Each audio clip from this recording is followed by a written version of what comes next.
আসসালামু আলাইকুম প্রিয় শিক্ষার্থীবৃন্দরা, আশা করি ভালো আছেন। গত ক্লাসে আমরা নাম্বার এবং পার্সন, নাম্বারের পরিবর্তন এগুলো সম্পর্কে পড়েছি। আজকে আমরা সেন্টেন্স বা বাক্য এবং বাক্যের প্রকারভেদ সহ পড়ব। সেন্টেন্স বলতে আমরা কি বুঝি? সেন্টেন্স হচ্ছে বাক্য। বাক্য হচ্ছে কতগুলো শব্দ পাশাপাশি বসে মনের ভাব সম্পূর্ণরূপে প্রকাশ করতে পারলে তবেই আমরা তাকে বাক্য বলি। যদি মনের ভাব সম্পূর্ণরূপে প্রকাশ করতে না পারে তবে তাহলে আমরা তাকে বাক্য বলতে পারবো না। যেমন ভাত খাইছি আমি, এমন হলে তাহলে সেটা বাক্য হবে না। যদি বলা হয় যে আমি ভাত খাই বা আমি ভাত খেয়েছি, তাহলে অর্থ প্রকাশ করতে পারতেছে বা বাক্যটা শুনতে ভালো লাগতেছে, বাক্যের মাধুর্যতা থাকতেছে। কিন্তু শব্দগুলা যদি অগোছালো করা থাকে সেক্ষেত্রে এটার বাক্য হবে না। সেন্টেন্স, তাহলে সেন্টেন্সের সংজ্ঞা হচ্ছে কতগুলো শব্দ কতগুলো শব্দ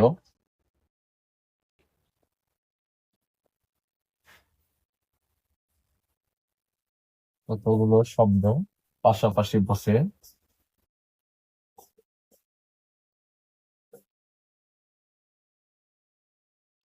বসে মনের ভাব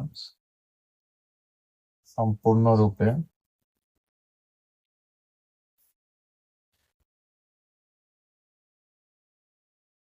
সম্পূর্ণরূপে প্রকাশ করলে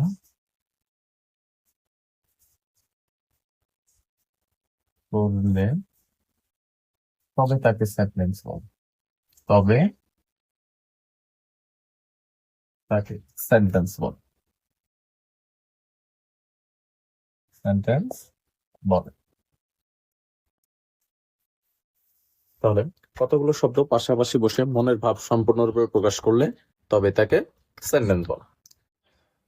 সেন্টেন্সকে দুই ভাগে ভাগ করা যায়। একটা হচ্ছে সেন্টেন্স অর্থগতভাবে 5 প্রকার, আরেকটা হচ্ছে গঠনগতভাবে 3 প্রকার।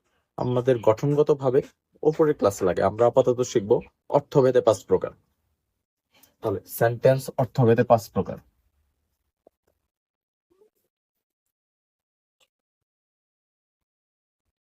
অর্থভেদে 5 প্রকার। এক নাম্বার হচ্ছে অ্যাসার্টিভ সেন্টেন্স।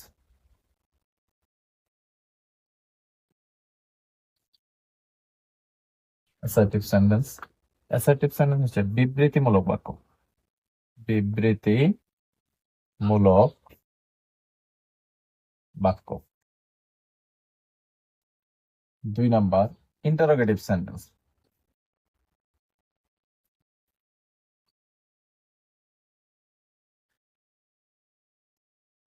ইন্টারোগেটিভ সেন্টেন্স হচ্ছে প্রশ্নবোধক বাক্য।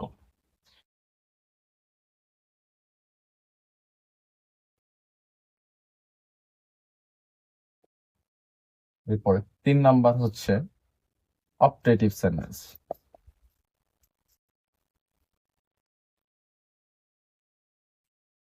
অপটেটিভ সেন্টেন্স প্রার্থনামূলক বাক্য।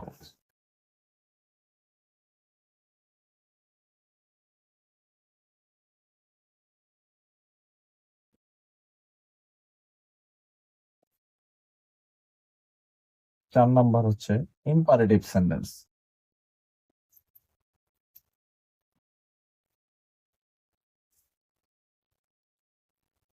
ইম্পারেটিভ সেন্টেন্স হচ্ছে অনজ্ঞাসূচক বাক্য।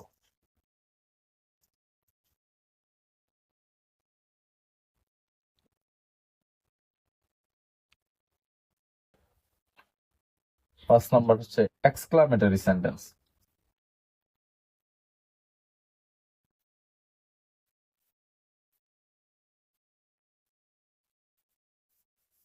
এক্সক্লামেটরি সেন্টেন্স হচ্ছে আশ্চর্যবোধক বাক্য।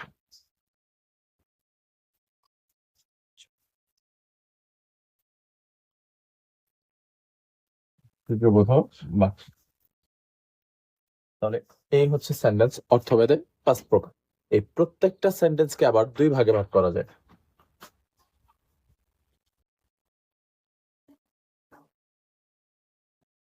প্রত্যেকটা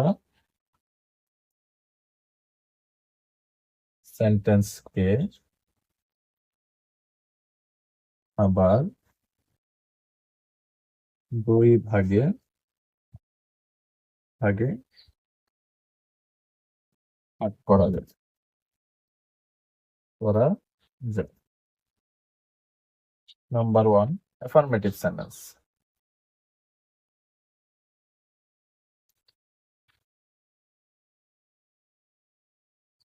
অ্যাফার্মেটিভ সেন্টেন্স হচ্ছে হ্যাবোধক বাক্য।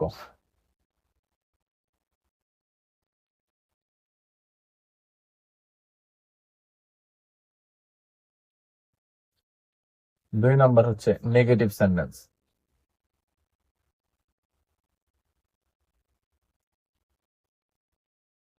নেগেটিভ হচ্ছে নাবোধক বাক্য।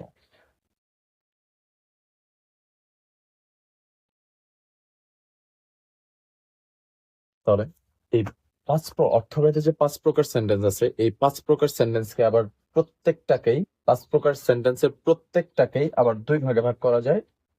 একটা হচ্ছে অ্যাফার্মেটিভ সেন্টেন্স আর একটা হচ্ছে নেগেটিভ সেন্টেন্স। অ্যাফার্মেটিভ সেন্টেন্স হচ্ছে হ্যাবোধক বাক্য, আর নেগেটিভ সেন্টেন্স হচ্ছে নাবোধক বাক্য। অ্যাফার্মেটিভ সেন্টেন্স হ্যাবোধক বাক্য, মানে আমরা যে কথাগুলা হ্যাঁ সূচক সম্মতি দেই বা সম্মতি দেই সেগুলো হচ্ছে হ্যাবোধক, আর যে কথাগুলো আমরা না করি সেগুলোই হচ্ছে নেগেটিভ সেন্টেন্স বা নাবোধক বাক্য। এখন আমরা অ্যাসার্টিভ সেন্টেন্স সম্পর্কে ডিটেলস পড়বো, অ্যাসার্টিভ সেন্টেন্সের বিস্তারিত পড়বো।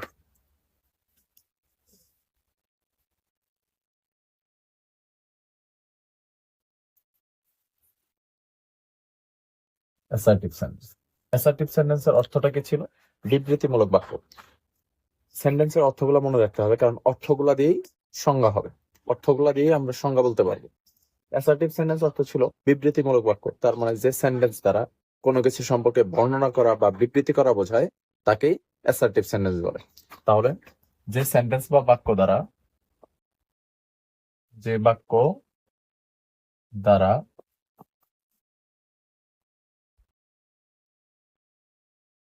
বিবৃতি বা বর্ণনা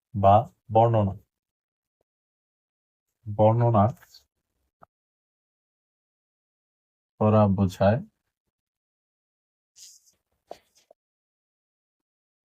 তাকে অ্যাসার্টিভ সেন্টেন্স বলে।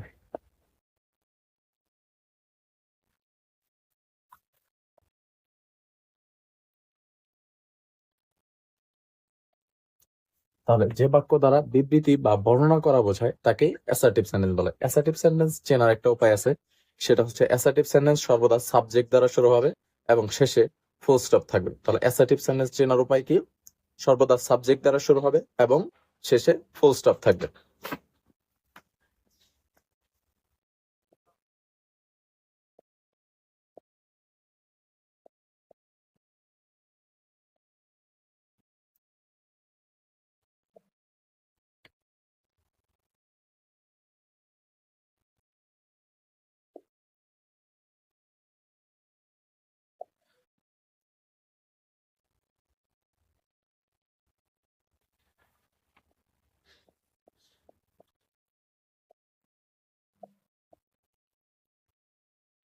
যেমন I read a story, STORY, I read a story, আমি একটি গল্প পড়ি। এটা হ্যাবোধক সম্মতি বোঝাইছে, তাই এটা কি বাক্য? অ্যাফার্মেটিভ বাক্য। এই বাক্যটা হচ্ছে অ্যাফার্মেটিভ বাক্য। আর আমি যদি না নেগেটিভ বাক্য বলি তাহলে কি হবে? আমি একটি গল্প পড়ি না, আমি একটি গল্প পড়ি, তার মানে এটা সম্মতি দেওয়া বোঝাচ্ছে। আর যদি না করা বোঝায় তাহলে কি হবে? আমি একটি গল্প পড়ি না।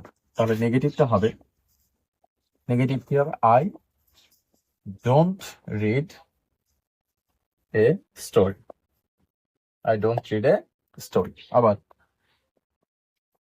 they are playing football, এই বাক্যটাতে তারা football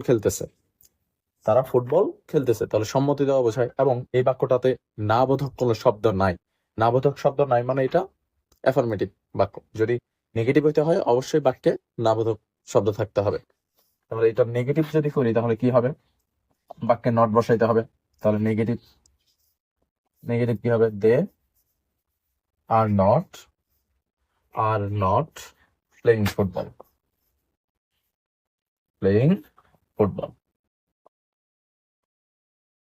they are not playing football. তাহলে এই হচ্ছে অ্যাসার্টিভ সেন্টেন্স।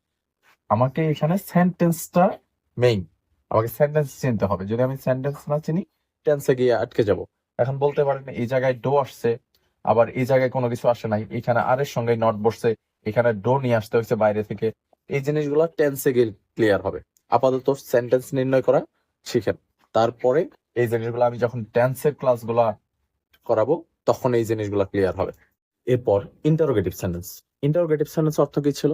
ইন্টারোগেটিভ সেন্টেন্স অর্থ হচ্ছে প্রশ্নবোধক বাক্য। তাহলে সংজ্ঞাটা কি হবে? আশা করি আপনারাই পারার কথা।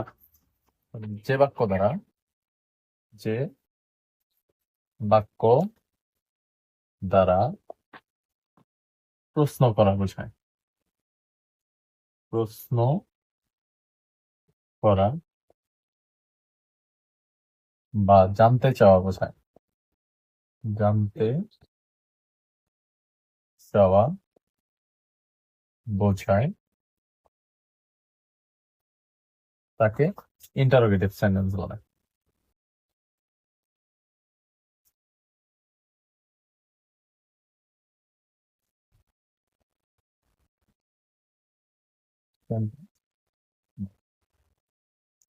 তাহলে যে বাক্য দ্বারা প্রশ্ন করা বা জানতে চাওয়া বোঝায় তাকে ইন্টারোগেটিভ সেন্টেন্স বলে। ইন্টারোগেটিভ সেন্টেন্স দুই ভাবে শুরু হয়।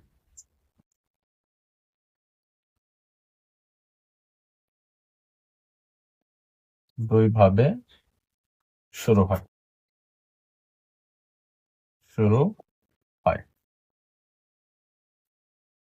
এক নম্বর হচ্ছে অক্সিলারি ভার্ব। অক্সিলারি ভার্ব অর্থ হচ্ছে সাহায্যকারী ক্রিয়া। সাহায্যকারী ক্রিয়া দ্বারা।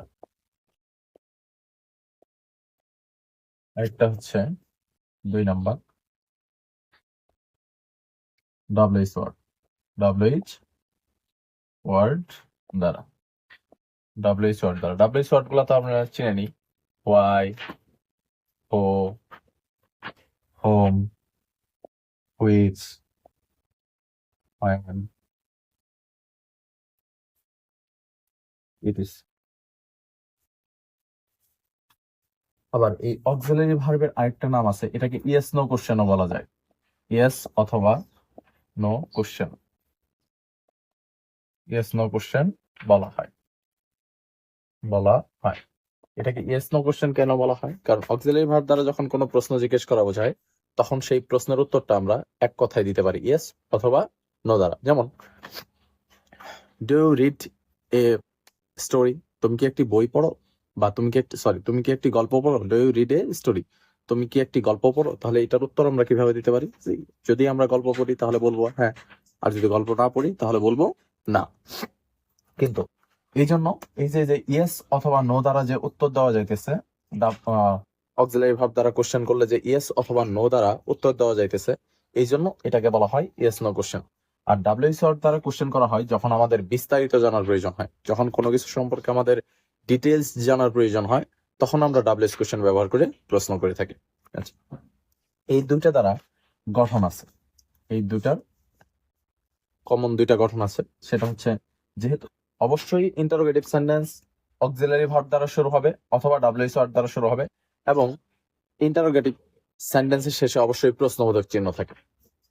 তাহলে ইন্টারোগেটিভ সেন্টেন্স চেনার উপায় কি? হয় অক্সিলারি ভার্ব দ্বারা শুরু হবে অথবা WH ওয়ার্ড দ্বারা শুরু হবে এবং শেষে প্রশ্নবোধক চিহ্ন থাকবে। গঠনটা হচ্ছে প্রথমেই auxiliary verb plus subject plus মূল ভার্ব প্লাস অবজেক্ট বা এক্সটেনশন প্লাস প্রশ্নবোধক চিহ্ন। এরপরে হচ্ছে WH ওয়ার্ড দ্বারা। WH word plus auxiliary verb, মানে অক্সিলারি ভার্বের সংক্ষিপ্ত রূপ অক্সি ভার্ব প্লাস সাবজেক্ট প্লাস মূল ভার্ব প্লাস অবজেক্ট বা এক্সটেনশন প্লাস প্রশ্নবোধক চিহ্ন। দুইটা গঠনই সেম, শুধু অক্সিলারি ভার্ব যুক্ত বাক্যের গঠনের সামনে ডাব্লিউএস ওয়ার্ড বসায় দিলেই ডাব্লিউএস ওয়ার্ড যুক্ত বাক্য হয়ে যায়। এরপর ডাব্লিউএস ওয়ার্ড গেল, যেমন দু একটা উদাহরণ দেই, যেমন আর ইউ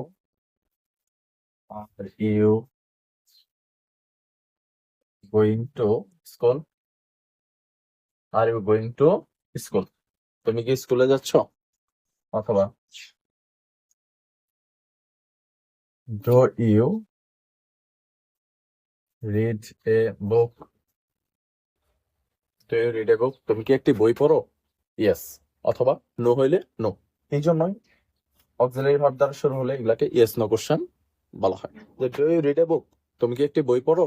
যদি বই পড়া হয় তাহলে, যদি পড়ে তাহলে কি বলবে? ইয়েস। আর যদি না পড়ে থাকে তাহলে কি বলবে? নো। এই জন্যই অক্সিলারি ভার্ব দ্বারা ইন্টারোগেটিভ সেন্টেন্স শুরু হলে এই বাক্যগুলোকে ইয়েস নো কোশ্চেন বলা হয়। এরপর ডাব্লিউএস ওয়ার্ড যুক্ত বাক্য।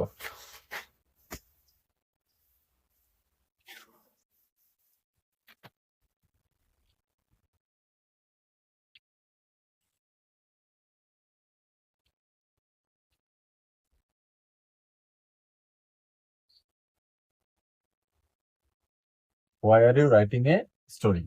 ডাব্লিউএস ওয়ার্ড দ্বারা শুরু হয়েছে, এরপর অক্সিলারি ভার্ব, সাবজেক্ট, মূল ভাব, এরপরে হচ্ছে বাকি অংশ। এরপরে what do you want, what do you want, প্রশ্নবোধক চিহ্ন। এই হচ্ছে ডাব্লিউএস ওয়ার্ড যুক্ত বাক্য।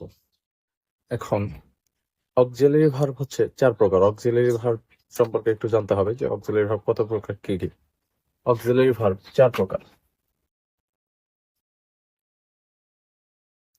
অক্সিলারি ভার্ব 4 প্রকার। এক নাম্বার হচ্ছে to do verb. To do verb, do, does, did. 2 number হচ্ছে to be verb. To be verb, to be verb হচ্ছে am, is, are, was, were, এরপরে be, been, been, তবে two B ভার্বের মধ্যে এই কয়টা হচ্ছে আমাদের মেন, এই কয়টা আমাদের সব সময় লাগবে, am, is, are, was, were, এই কয়টার ব্যবহার সবচেয়ে বেশি। এরপর 3 নাম্বার হচ্ছে to have verb. To have verb, to have verb হচ্ছে হ্যাভ, হ্যাজ, হ্যাড, একটা হচ্ছে হ্যাভিং,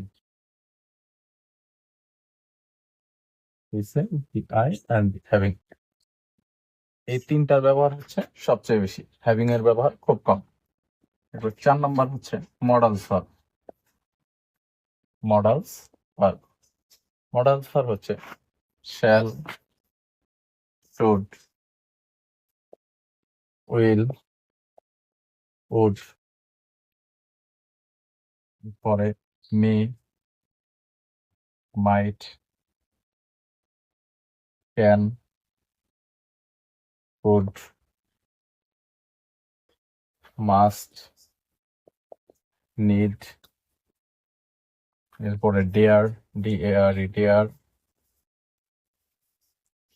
অট টু, এরপর be verb plus going to, be verb plus going to, going to পুরাটাই একটা মডেল ভার্ব। বি ভার্ব বলতে কি কি? Be verb হচ্ছে am, is, are, was, were, মানে am going to, is going to, are going to, was going to, were going to, এই পুরাটাই একটা হচ্ছে মডেল ভার্ব। বি ভার্ব গুলা কি কি? am অথবা is অথবা are অথবা was অথবা were, যে কোনো একটা প্লাস গোয়িং টু, পুরাটাই হচ্ছে একটা মডেল ভার্ব। এরপরে এই টু বি ভার্বের সঙ্গে টু যুক্ত করে দিলেও মডেল ভার্ব হয়ে যায়, যেমন am to, is to, are to, was to, were to। এরপরে টু হ্যাভ ভার্ব গুলোর সঙ্গে টু যুক্ত করে দিলে মডেল ভার্ব হয়ে যায়, যেমন have to, have to, has to, had to, etc. এই হচ্ছে মডাল ভার্ব। তবে মডাল ভার্বের পরে একটা বিষয় মনে রাখতে হবে যে মডাল ভার্বের পরে যখনই কোনো মূল ভার্ব বলবে তাতে বেস ফর্ম বসাইতে হবে। মডাল ভার্বের পরে অবশ্যই মূল ভার্ব বসলে অবশ্যই তার বেস ফর্ম বসাতে হবে। এই হচ্ছে ইন্টারোগেটিভ সেন্টেন্স। এবং ইন্টারোগেটিভ সেন্টেন্স যখন অক্সিলারি ভার্ব দ্বারা শুরু হবে তখন এগুলার যে কোনো একটা অবশ্যই শুরুতে থাকবে। এগুলাই হচ্ছে অক্সিলারি ভার্ব এবং এই অক্সিলারি ভার্ব গুলা দ্বারাই শুরু হবে। অবশ্যই ইন্টারোগেটিভ সেন্টেন্সের ক্ষেত্রে দুই ভাবে শুরু হয় আমরা জানি, একটা হচ্ছে অক্সিলারি ভার্ব আর একটা হচ্ছে ডাব্লিউএস ওয়ার্ড। অক্সিলারি ভার্ব দ্বারা শুরু হলে এগুলার যে কোনো একটা থাকবে, আর ডাব্লিউএস ওয়ার্ড দ্বারা শুরু হলে তো বুঝতেই পারবেন। এই হচ্ছে ইন্টারোগেটিভ সেন্টেন্স। ওকে ভিউয়ার্স, আজকে এ পর্যন্তই থাক। তাহলে ক্লাসটা ভালো লাগলে আমার চ্যানেলটাকে লাইক করবেন, শেয়ার করবেন এবং সাবস্ক্রাইব করে রাখবেন। ধন্যবাদ।